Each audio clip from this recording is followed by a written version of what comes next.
pernah di laut juga, jadi angkatan laut. Angkatan laut, Mas. Angkatan laut maksudnya dayung perahu, tepa ikan di laut. Iya, itu angkatan laut. Pernah hampir 2 tahun, 3 tahun. Pakai sampan tuh.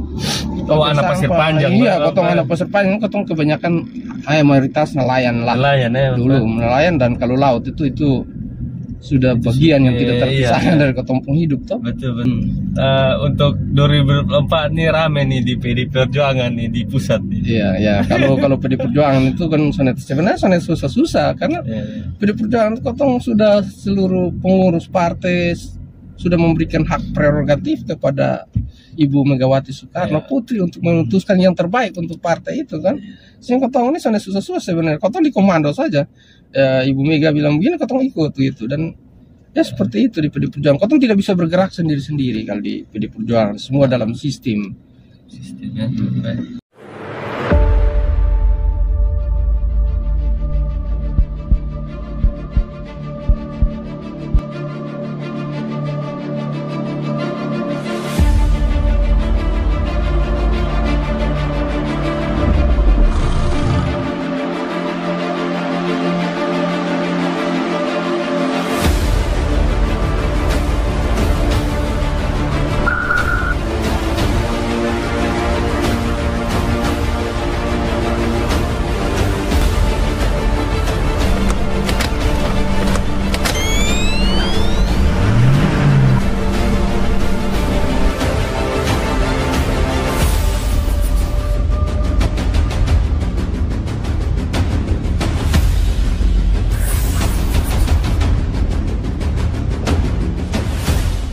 Halo Bapak Mama, saudara semua, ketemu lagi di Pasiar Oto. Gas, jang rem. Ini Kupang sekali nih Bapak pencara jam. Orang Kupang harus begitu. Orang Kupang harus bangga jadi orang Kupang dengan dia punya semua budayanya, dia punya caranya, harus dialeknya, bangga dialeknya. Betul. Masa ketong tinggal di Kupang, ketong sana bangga. Ya asli. Gitu. Oke, Bapak Mama, saudara semua, hari ini kotong Pasiar Oto dengan Bapak Adi Tali. Beliau adalah pasti banyaknya suka kenal juga. Hanya beta kasih tahu lagi saja.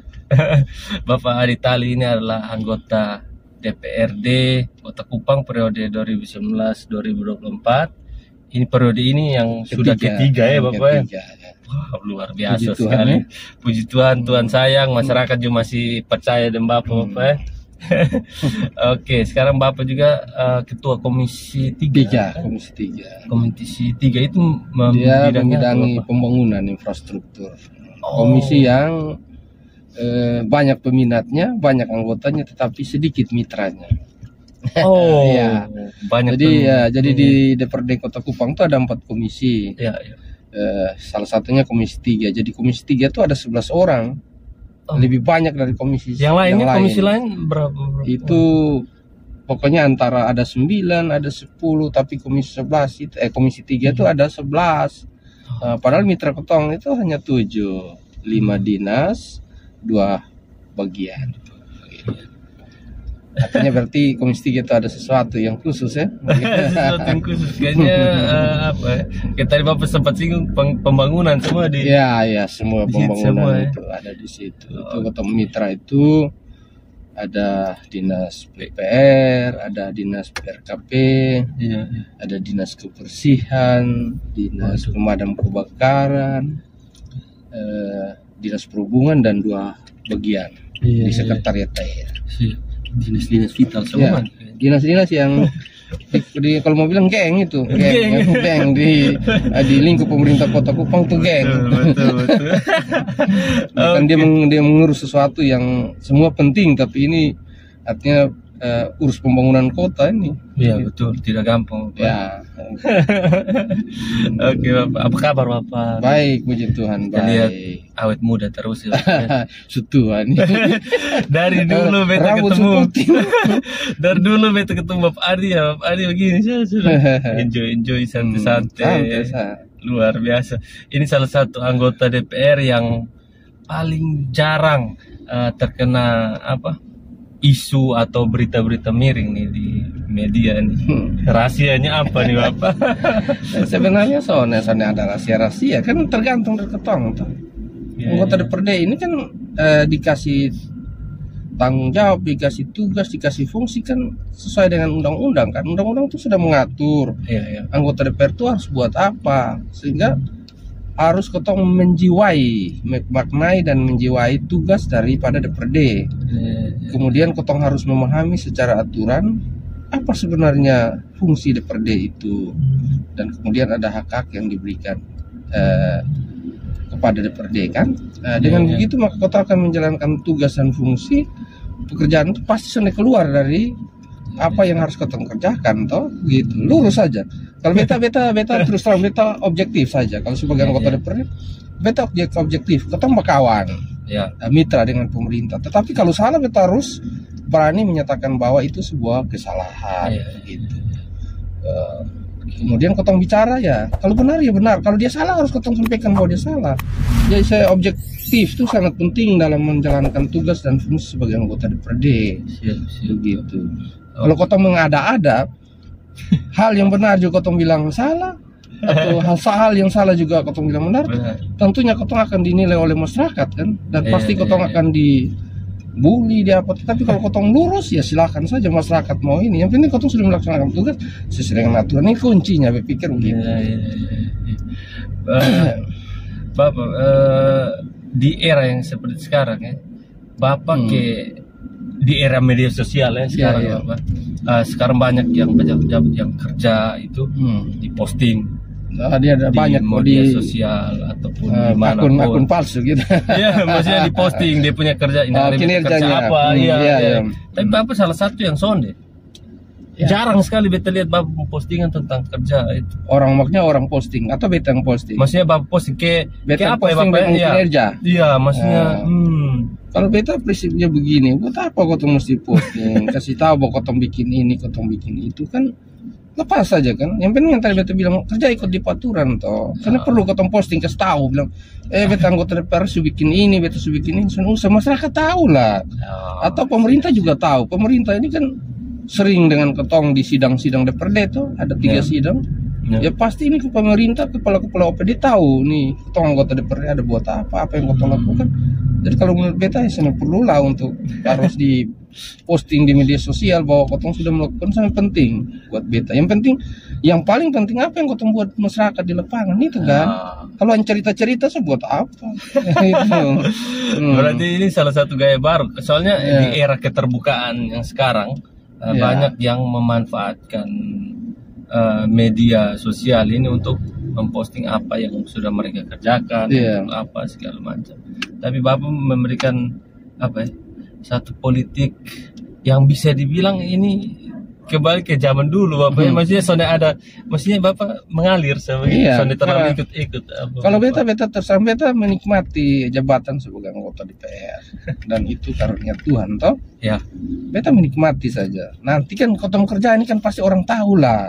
Biar masyarakat yang memposting lah dalam tanda kutip, dia memposting ke masyarakat, ke semua orang untuk tahu. Kemudian potongnya kan ada kegiatan-kegiatan reses yang dibuat 1 tahun, dalam 1 tahun 3 kali. Ya itu ruang yang kotong pakai untuk kotong sampaikan kepada masyarakat apa yang kotong sebuat resmi begitu. Buat apa menaikkan di media sosial bahwa itu sebuah internet penting? Kan itu bisa dinilai senilai miring oleh masyarakat. Betul, soalnya dia buat begitu. Mungkin itu salah satu faktor yang bikin Bapak kayak jauh dari berita-berita miring ya. Kan, kayak orang bilang pencitraan, lu buat begini, lu pencitraan. Itu justru itu yang ketong takutkan. Kan soalnya semua orang ini suka ketong nih. Ya kan dengan jabatan politiknya ketong ini kan yang tadi beta bilang, beta kalau benar beta bilang benar mau di sini DPR. Kalau salah. Kalau beta sudah sebenar itu pasti beta kejar habis-habisan dan beta pasti ini. Nah di sini kan orang akan menilai ketong toh. Ketika ketong posting orang akan membuli ketong lagi. Ya kan? Oleh sebab itu beta lebih memilih untuk tidak memposting apa yang sudah beta buat di kerja di DPRD dan juga masyarakat. Forum yang beta bisa pakai itu di reses. Reses beta sampaikan kepada masyarakat supaya ketong memberikan pendidikan politik yang benar kepada masyarakat toh. Beta menggunakan forum reses. Tapi untuk media sosial ada juga tapi kayaknya Ada tapi tidak terlalu jarang sekali. Jarang betul lihat. Gitu. Cari berita tentang Bapak Adi ini susah sekali. Begitu. Tapi biasanya pernah posting. Betul. Biasanya pernah posting berita. Tapi kalau berita-berita media banyak kok. Berita Iya, yang di dari media teman-teman media online. media online, media cetak itu. Ya, media cetak. Banyak. Artinya bahwa teman-teman ketong kan mitra dengan media juga kan. Iya, Ketong iya. bisa orang bisa tahu apa yang ketong buat itu kan oleh media. Ya. Teman-teman media cetak kan sering ketong Betul. minta tanggapan sebagai narasumber, itu yang ketong sampaikan pendapat ketong kan. Siap. Nah, beta pikir itu yang beta pakai. Tapi untuk secara pribadi memposting di media sosial, beta pikir untuk beta nanti saja. Bapak Sondek itu. Oke, Bapak. Ini ketemu flashback lagi. Beta ingin tahu Bapak punya kesibukan dulu sebelum jadi anggota DPRD 3 periode apa sih dulu? Atau nostalgia lah. Iya. Panjang dia penceritanya. Silakan Bapak. Jadi beta ini tamat SMA tahun 86. Siap. Tamat SMA 86 langsung tes di Undana, lulus di Fakultas Pertanian. Oke. Jurusan agronomi budidaya pertanian. Siap, teman-teman ada yang sudah doktor tuh di Fakultas Pertanian. Oh. Tapi 1 tahun saya. Oh. 1 tahun saya terus kabur. Kabur nih maksudnya pindah kuliah kah atau berhenti kah? Berhenti. Ada banyak ceritanya kan. Kenapa sampai berhenti itu kan sebenarnya mungkin tanpa alasan, ada alasan. Siap. Kemudian sudah ya kotong ikut orang, semua kerjaan ini beta pernah kerja, mulai itu kotong ikut kerja buruh apa semua beta pernah kerja buruh. Iya, utama SMA itu kotong mau kerja apa, kotong keterampilan apa, ya sudah kerja apa yang ada bisa kerja semua, sampai kerja buruh. Nah itu kan cerita hidup toh. Kemudian tahun 93 ya, nah 93 kebetulan bapak kecil kan kontraktor. Panggil kita bantu bikin perusahaan, bantu. Memang kalau jadi kontraktor tahun 93. Oh. Tahun 93 tuh sudah jadi kontrak, jadi direktur langsung. Direktur perusahaan udah main Pak. Tahun 93 jadi kontraktor. Nah, kemudian sempat berhenti, sempat vakum dan pernah di laut juga, jadi angkatan laut. Angkatan laut maksudnya? Angkatan laut maksudnya dayung perahu, tepa ikan di laut. Iya, itu angkatan laut. Pernah sampai 2 tahun, 3 tahun pakai sampan tuh.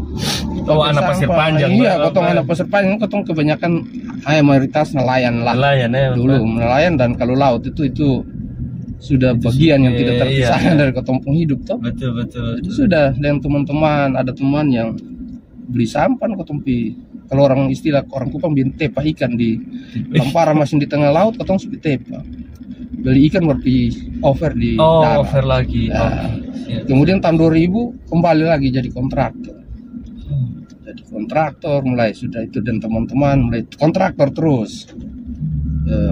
Kan kuliah sudah tempat tamat ini tahun 2022 sambil kontraktor kuliah di ATK Akademi Teknik Kupang. Kan kontraktor jadi Pak sipil. Oh iya. Begitu. Jadi sambil kontraktor kuliah tamat ATK itu tahun 2006 ya, 2006. Siap. 2006 ini dari pendidikan ya.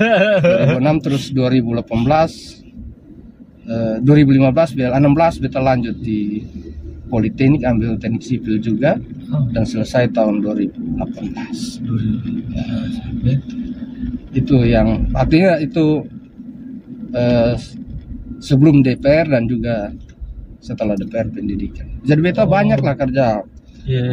Berhenti kuliah, kerja, pokoknya semua kerja ketong kerja habis. Mau kerja buruh, mau kerja apa, pokoknya kerja yang penting dapat uang gitu. Tidak perlu gitu. Terus Bapak, tahun berapa tuh Bapak mulai memutuskan untuk terjun berpolitik, dan kenapa? Ada dipaksakan, ada dorongan kah atau bagaimana? Jadi begini ya, kebetulan di ketong di Pasir Panjang itu untuk PDI dulu, PDI ya masih 3 partai itu. Yang urus ini beta pun to'o dong, paham? Artinya kalau orang Rote itu to'o tuh ketong to'o dong. Orang belum berani untuk urus ini PDI waktu itu. PDI waktu itu 3 partai, orang belum berani dong pasang dada di muka. Dan dong Kotong bisa ikut-ikut sendok masuk sekolah itu kalau kampanye kotong ikut-ikut begitu. Siap. Kemudian tahun 99 tuh Toh ini datang di beta untuk minta masuk partai gitu. Jadi ketua ranting PD Perjuangan Kelurahan Pasir Panjang.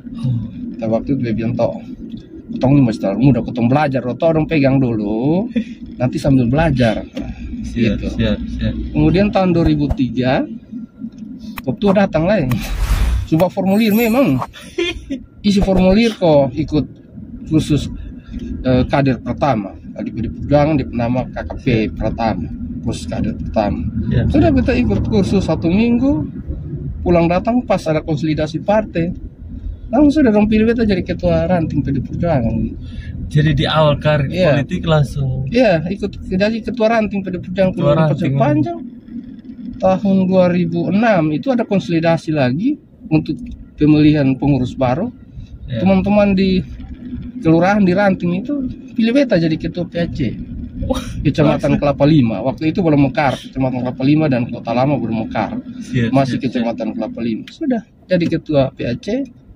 Tahun 2009 partai kasih tugas maju DPR. Maju langsung tembus memang. Maju langsung jadi memang waktu itu. Nah, itu kontestasi politik pertama langsung jadi. Langsung jadi. Kenapa beta jadi waktu itu? Karena potong ini kan PD Perjuangan ini punya kepengurusan itu sampai tingkat bawah, sampai tingkat kelurahan dan simpatisannya kan banyak. Beta kekuatan itu pertama itu di teman-teman pengurus. Beta kenal orang di mana, potong siapa. Tapi potong punya pengurusan tadi semua kelurahan kan. Dong tuh yang bekerja kasih beta.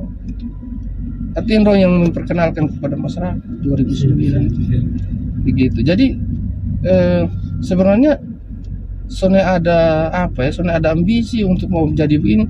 Ikut seperti air yang mengalir saja. Kok ya Toh datang panggil 299, kita bilang sabar dulu. Kemudian 2003 datang ikut kursus kader jadi ketua ranting. Sudah dia mengalir begitu sudah.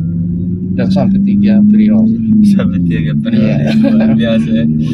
Berarti dulu Bapak punya waktu kontestasi awal dulu. Pendekatan seperti apa sih yang Bapak pakai dulu ke masyarakat? Nah, kalau beta kan tadi beta bilang yang pertama kan beta mau kekuatan terus terang bahwa teman-teman ranting kan beta cukup dekat yang dong. Sering ada kegiatan partai, informasi partai apa saja pasti beta panggil untuk informasikan ke dorang, ketong rapat sehingga ketong penghubungan emosional itu cukup dekat dengan teman-teman ketua ranting. Artinya sudah dong bekerja. Di samping itu juga kan potong kalau di Pasir Panjang itu hubungan kekerabatan kekeluargaannya sangat erat sekali, kawin mawin, sehingga memang kekuatan juga di orang Pasir Panjang gitu.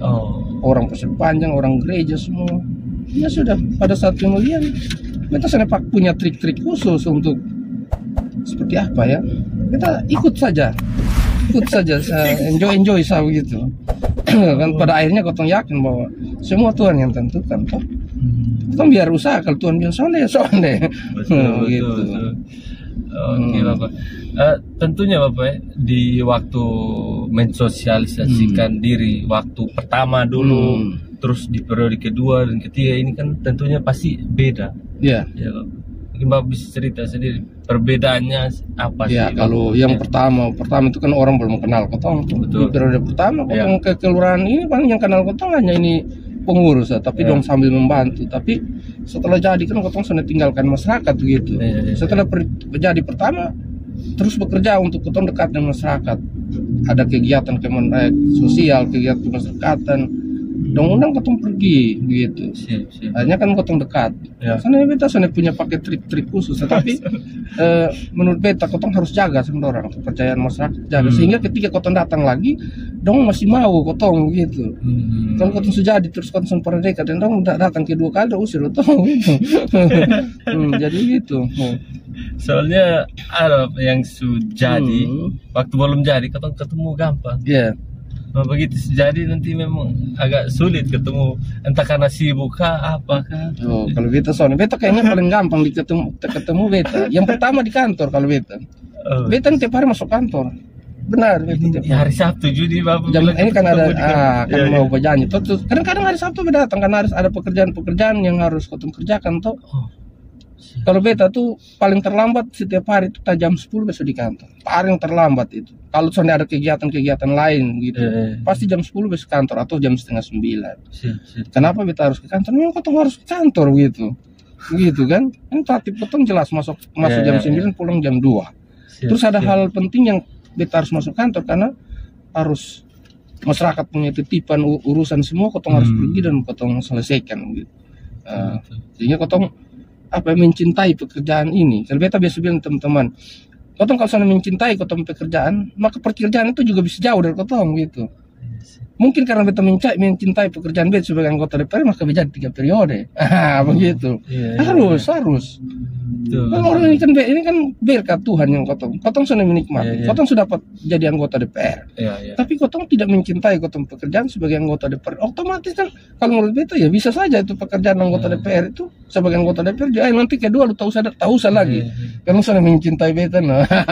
Mungkin begitu. Bentuk kalau Bapak sendiri bentuk kecintaannya terhadap profesi sebagai anggota DPR untuk apa? Melaksanakan tugas anggota DPRD itu. Melaksanakan tanggung jawab sebagai anggota DPRD tadi. Masuk kantor itu sebagai bentuk tanggung jawab kotong sebagai anggota DPRD. Karena tata tertib kotong di DPRD itu bilang begitu. Masuk kantor jam 9, pulang jam 2. Dan pergi bukan hanya pergi ke cerita-cerita, ada hal-hal yang kotong harus kerjakan. Contoh masyarakat minta tolong ini ada titipan-titipan ini yang kotong harus berkoordinasi dengan pemerintah. Itu kotong pergi untuk kotong selesaikan. Kan di setiap fraksi itu kan punya pendamping. Di setiap komisi punya pendamping. Kemudian masyarakat itu kan setiap hari ada saja yang datang ke kantor. Tiap hari membawa dia punya persoalan-persoalan. Datang kalau walaupun di komisi lain tapi orang tahu yang datang di kantor di kotong ya pasti yang datang di kotong. Pasti. Ini mau dari dapil mana kalau beta itu sebuah kebanggaan tersendiri ketika orang cari beta sebagai anggota DPR. Kalau beta ketika ada orang cari beta sebagai anggota DPR untuk menyelesaikan membantu menyelesaikan persoalan, beta merasa bangga. Berarti beta anggota DPR ini berguna. Beta anggota DPR ini berfungsi begitu. Kan begitu kan? Bayangkan saja sebagai anggota DPR kemudian masyarakat justru mau pusing persetan lu anggota DPR. Tapi kan ketika jadi anggota DPR dan ada masyarakat saja yang datang ada saja yang datang bawa di persoalan. Merasa beta ini penting sebagai anggota DPR gitu. Para mungkin masyarakat mau pi juga bilang sama sapi dia justru ada solusi itu. Oke, siap. Oke. Bapak, menurut Bapak apa sih yang harus dipersiapkan untuk seseorang ini anak muda lah, anak muda yang kepingin terjun berpolitik. Jadi anggota DPR lah gitu. Entah apapun itu yang penting terjun berpolitik dulu. Bapak. Jadi sebenarnya begini itu untuk berhasil di politik itu kan tergantung kotong sendiri sebenarnya. Betul. Bukan ditentukan oleh orang lain. Yang pertama tentu kalau mau berkarya politik harus ada kendaraannya kan, partai politiknya. Harus ada partai politiknya. Yang kedua kan suara tergantung kotong sendiri. Kotong yang menentukan kotong punya masa depan di partai politik itu kotong sendiri, bukan orang lain. Ada kendaraan politik, partai memberikan ruang untuk kotong, tetapi kalau kotong sendiri soalnya bisa jadi gitu kan. Sehingga untuk yang muda-muda yang punya keinginan, punya niat untuk ada di politik ya persiapkan diri baik-baik toh begitu. Dan itu butuh waktu. Contoh begini, kotong mau berkarya di politik. Kalau yang namanya politik tuh dia bersangat erat hubungannya dengan masyarakat dan itu tidak terpisahkan. Partai politik tuh erat hubungannya dengan masyarakat, tidak terpisahkan. Seseorang kalau punya kepentingan politik, dia harus bisa membangun hubungan dengan masyarakat. Harus ada relasi yang kuat kalau tidak sulit. Oleh sebab itu yang tadi, kalau ada anak-anak muda yang punya keinginan untuk mempersiapkan diri ada di partai politik dan punya keinginan untuk satu saat menggantikan yang senior sebagai anggota DPR, dan sekarang siapkan diri berkarir politik. Harus sabar di partai politik, harus sabar. Kenapa tuh? Harus sabar, jangan kotong masuk terus kotong jadi meong dan besok pindah partai, jangan. Di partai politiknya harus butuh kesabaran politik, butuh waktu. Ya mungkin beta Tuhan bilang sudah lama bisa jadi, tapi kotong butuh waktu. Kotong itu bisa gagal berulang-ulang kali. Tapi kalau kotong tuh serius dan seperti apa ya, mau ada terus dan berjuang pasti bisa gitu. Jadi intinya bahwa keberhasilan di politik ya, itu ada di Gotong berdiri. Karena Gotong berdiri erat hubungannya dengan masyarakat. Karena kalau Gotong tidak mempersiapkan diri, bagaimana masyarakat mau suka Gotong?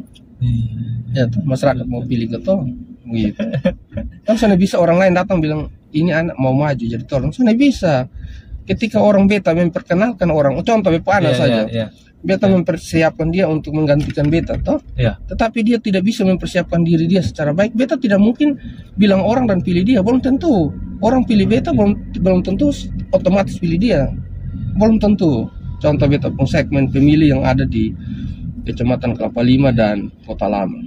Ketika partai tidak menugaskan beta lagi sebagai orang yang ditugaskan untuk maju sebagai anggota DPRD, beta menyiapkan Bepana dan beta menyodorkan, beda. Belum tentu orang yang dulu pilih beta pilih Bepana juga, kan beda kan, beda orang gitu. Maka kuncinya adalah Gotong persiapkan anak-anak muda itu kalau mau berkarya di politik, persiapkan diri baik-baik, ya, bangun komunikasi dengan seluruh komponen elemen masyarakat, karena kuncinya ada di masyarakat. Dan bukan pas mau maju baru dari awal pasti harus punya kedekatan lah. Iya, betul. Kan masyarakat Gotong ini kan pasti dia mau pilih orang, dia lihat orang juga tuh. Di sana pilih sah. Betul. Sonde asal pilih, ya. Pasti dong lihat latar dulu belakang dia nih, latar belakangnya seperti apa. Betul. Oke Bapak, di periode yang sekarang Bapak, banyak anak muda yang terpilih ya. Banyak. Dan incumbent kemarin beberapa harus tumbang Bapak. Lumayan banyak yang 3 periode itu ada 6 orang ya. Kemudian yang 2 periode itu ada beta kurang hafal berapa banyak. Tapi banyak yang baru, ini banyak anak-anak muda. Iya. Itu tanggapan atau harapan Bapak sendiri? Beta pikir hal yang baik kan sebuah proses dan proses kepemimpinan ini kan dia harus berjalan terus kan. Karena mungkin satu orang itu dia ada terus di situ. Betul. Pasti dengan adanya waktu pasti harus ada regenerasi kepemimpinan. Dan kita pikir bahwa saat ini di DPRD ada anak muda itu luar biasa sebenarnya. Gotong menyiapkan pemimpin ke depan kan. Bayangkan dari sekian ribu masyarakat Kota Kupang hanya 40 orang yang terpilih. Betul. Dan di dalamnya ada anak-anak muda yang potensial. Tapi luar biasa. Ya kan? Gitu. Karena anak muda Kota Kupang sendiri sudah mulai melek politik ya. Kita lihat Bapak sudah mulai banyak yang terjun dan lain-lain sebagainya. Oke Bapak. Jadi begini, kita pikir begini, kan tadi betul bilang ini proses kepemimpinan dia berjalan terus kan.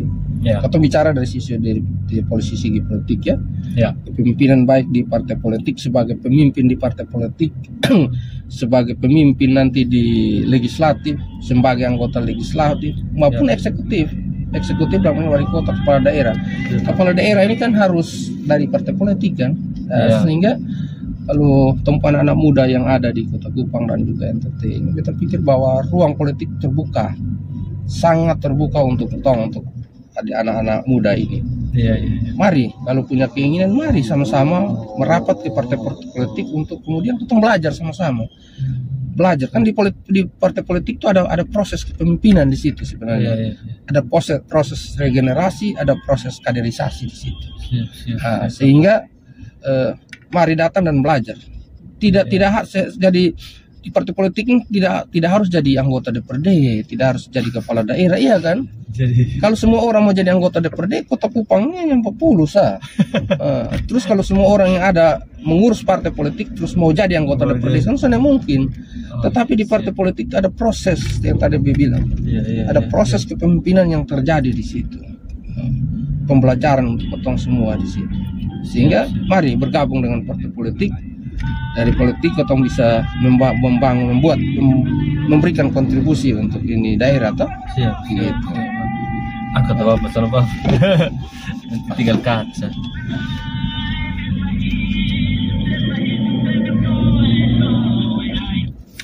Nomor baru. Oh, nomor baru. Gitu. Oke, siap Bapak.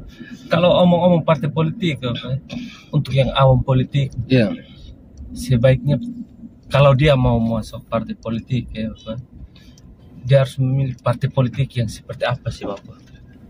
Kalau beta ya namanya partai politik yang ada di Indonesia ini kan sudah lewat proses toh. Oh, Proses semua lewat proses. Tiba-tiba tidak mungkin tiba-tiba ada sebuah partai politik, tapi dia lewat sebuah proses melalui mekanisme peraturan yang berlaku atau kemudian ditetapkan sebagai partai politik yang resmi di Indonesia. Sehingga beta pikir bahwa untuk memilih partai politik itu tidak harus juga untuk harus menetapkan pilihan ke partai politik yang semua partai politik itu baik, tidak ada partai politik yang tidak baik.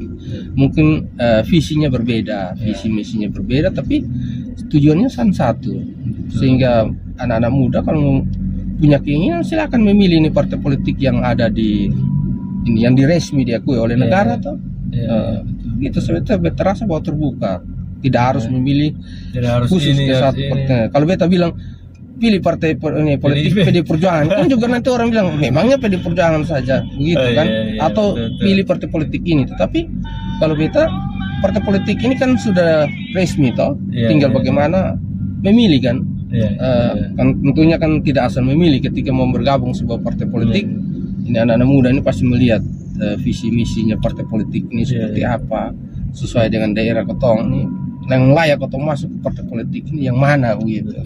Dan secara nasional kan kotong tahu kan, semua tahu secara nasional partai politik ini kan kotong bisa menentukan pilihan yang pas di salah satu partai politik gitu. Kalau beta ongkus PD Perjuangan kan nanti sudah bagus. Orang bilang sekarang lu PD Perjuangan jangan lu. Jadi ngomong PD Perjuangan. Tetapi harus akui bahwa PD Perjuangan salah satu partai politik terbaik di Indonesia kok. Ya kan begitu. Ini kayaknya masih ada nih apa nih Bapak? Untuk 2024 nih rame nih di PD Perjuangan nih di pusat nih. Iya. Kalau PD Perjuangan itu kan sebenarnya susah-susah karena PD Perjuangan itu kotong sudah seluruh pengurus partai sudah memberikan hak prerogatif kepada Ibu Megawati Soekarno Putri untuk memutuskan yang terbaik untuk partai itu kan. Sehingga kotong ini susah-susah sebenarnya. Kotong di komando saja. Ibu Mega bilang begini kotong ikut gitu dan ya seperti itu di PD Perjuangan. Kotong tidak bisa bergerak sendiri-sendiri kalau di PD Perjuangan. Semua dalam sistemnya. Oke Bapak, begitu saya Bapak. Bitson mau ganggu Bapak, waktu libur terlalu banyak nih. Oke, sukses terus Bapak. Terima kasih. Sehat terus ke depan, biar lebih semangat lagi untuk memperjuangkan suara rakyat. Memperjuangkan suara rakyat yang 2024 terpilih lagi. Amin. Oke, berarti 2024 terpilih lagi sudah 4 periode. Luar biasa. Ini cara menjaga akar rumput nih yang kayaknya memang kita perlu banyak belajar dari Bapak Adi dong. Oke, Bapak Mama, saudara semua, sekian ketumpunya Pasiar Oto dengan Bapak Adi Tali hari ini.